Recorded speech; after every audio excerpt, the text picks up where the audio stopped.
V9 న్యూస్కి స్వాగతం. నా పేరు కిరణ్ కుమార్. ఇప్పుడు హెడ్లైన్స్. అంతర్జాతీయ దివ్యాంగుల దినోత్సవం సందర్భంగా విశాఖ ఆరులో తోటకూర వద్ద దివ్యాంగులు కలిసి భవిష్యత్తు కార్యాచరణ కోసం మాట్లాడుకున్నారు. మమ్మల్ని ప్రభుత్వం ఆదుకోవాలని తెలియజేశారు.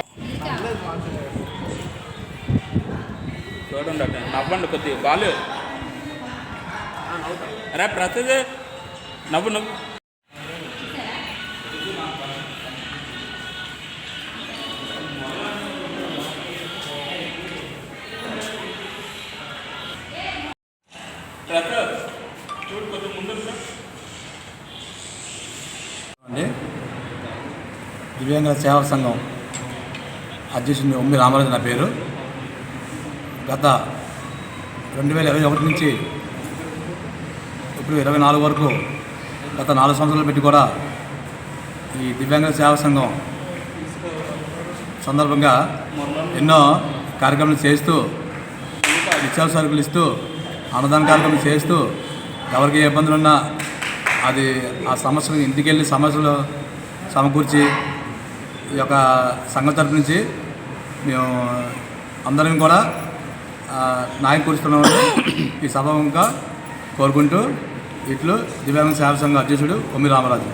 2021 నుంచి ఇక్కడ ఆర్లవ తోటకూర జంక్షన్లో ఇక్కడ ప్రతి సంవత్సరం 4 సంవత్సరాల నుంచి కూడా దిగ్విజయంగా ఈ ప్రోగ్రాం జరుపుకుంటున్నాము.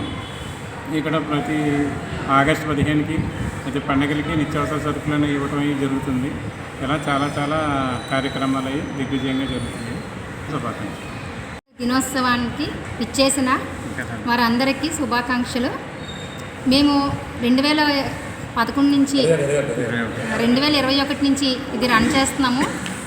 ఇప్పటి వరకు మేము ఎన్నో సేవా కార్యక్రమాలు చేశాము. అన్నదానాలని, పూర్ పీపుల్కి మనీ ఇచ్చాము. ఇంకా మేము చాలా కార్యక్రమాలు చేశాము. అన్నిటికీ మేము ఎన్నోసార్లు మేము మీడియాకు చెప్పాము.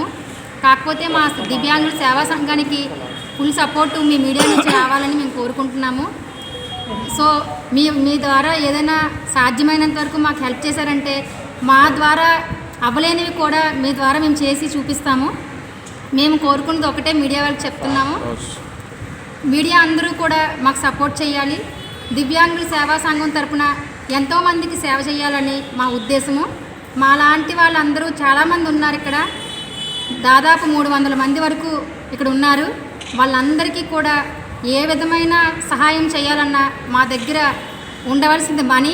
ఆ మనీ సరిగ్గా మా దగ్గర లేదు. అది మీరు సపోర్ట్ చేస్తే మేము ఎంతోమందికి హెల్ప్ చేసేవాళ్ళు అవుతాము. ఈ విధంగా నేను మీడియాని కోరుకుంటున్నాను. మా సంఘ సభ్యురాలు స్వర్ణ.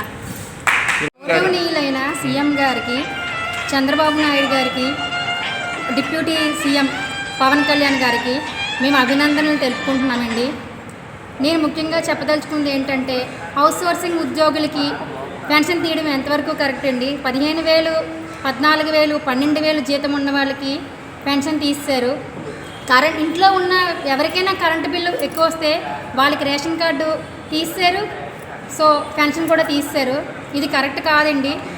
ఒకసారి ఆలోచించండి. 12,000, 15,000 జీతంతో హౌస్ సోర్సింగ్ ఉద్యోగులు, పెన్షన్ లేని వికలాంగులు ఇంట్లో ఫ్యామిలీ మెంబర్స్తో ఎలా గడుపుతున్నారు, వాళ్ళ పిల్లల్ని ఎలా చదివించుకుంటున్నారు, ఎలా బ్రతుకుతున్నారు అనే విషయాన్ని ఒక్కసారి ఆలోచించండి. సీఎం గారు please save me my life.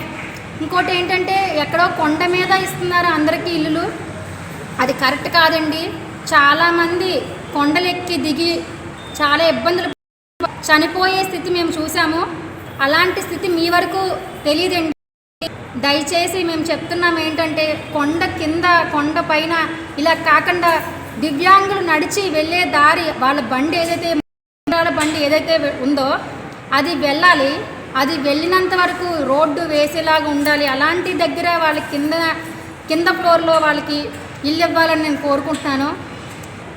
మీరు మా దగ్గర వరకు మీరు రాలేరు, కానీ మా మాటలు మాత్రం మీకు వినిపించాలని మీడియా వారిని అందరినీ నేను కోరుకుంటున్నాను.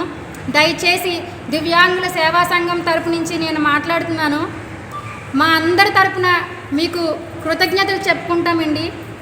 మేము హౌస్ సోర్సింగ్ జాబ్లో ఉండి కూడా మేము ఎన్నో ఇబ్బందులు పడుతున్నాము. హ్యాండిక్యాప్డ్ సంఘంలో మేము చేరి కూడా ఏ విధమైన సహాయం మేము పొందగలిగలేము ఇప్పటి వరకుని. మేము ఎన్నోసార్లు మా ఎమ్మెల్యే గారు సచివాలయం అందరినీ కలిసాం. వాళ్ళందరూ ఒకటే చెప్తున్నారు, హౌస్ సోర్సింగ్ ఉద్యోగాలందరికీ కూడా ఒక జీవో పెట్టి జగన్ గారు ఒక జీవో పెట్టారు. ఆ జగన్ గారు జీవో ప్రకారమే మీ పెన్షన్ తీశారు, అందువల్ల మీకు పెన్షన్స్ రావట్లేదు అని అందరూ చెప్తున్నారు. ఆ జీవో రద్దు చేస్తే కానీ మీకు పెన్షన్స్ రావు అంటున్నారు. కరెంటు బిల్లు ప్రాబ్లం వల్ల ఆ పక్క వాళ్ళకి కరెంటు బిల్లు వస్తే మేమేం చేస్తామండి? అందులో ఉన్న వాళ్ళకి కరెంటు బిల్లు లేదు, కారు ఉంది, వాళ్ళకు ఉంది, ఇది ఉందని చాలామంది తీస్తారు.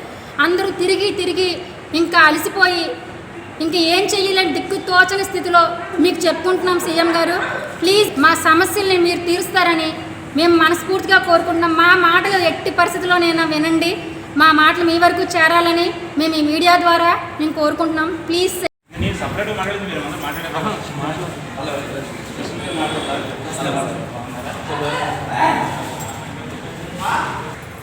ఈ అసోసియేషన్ మెంబర్ని. ఈ అసోసియేషన్ మేము ఒక మంచి పర్పస్ కోసం ప్రారంభించాం. అందరికీ మంచి జరగాలి, మా వికలాంగులందరూ కూడా దివ్యాంగులందరూ కూడా మంచి జరగాలనే ఉద్దేశంతో స్థాపించిన సంస్థ ఇది. అందరూ సహకరించాలి. ప్రభుత్వం నుంచి ఏమైనా ప్రభుత్వం నుంచి ఇప్పటికైతే పర్లేదండి. అంతకుముందు మాకు 3,000 ఉండేది, ఈ సంవత్సరం 6,000 చేశారు. అది కొంచెం సంతృప్తికరమైన విషయం. ఇంకా ఏమన్నా మంచిగా ఇస్తే ఇంకా చాలామంది కూడా చిన్న ప్రాబ్లమ్స్ ఉన్నవి, అవన్నీ కూడా సాల్వ్ చేస్తే బాగుంటుందని మా ఉద్దేశం. దివ్యాంగుల నాయకత్వం, దివ్యాంగుల నాయకత్వం, దివ్యాంగుల నాయకత్వం.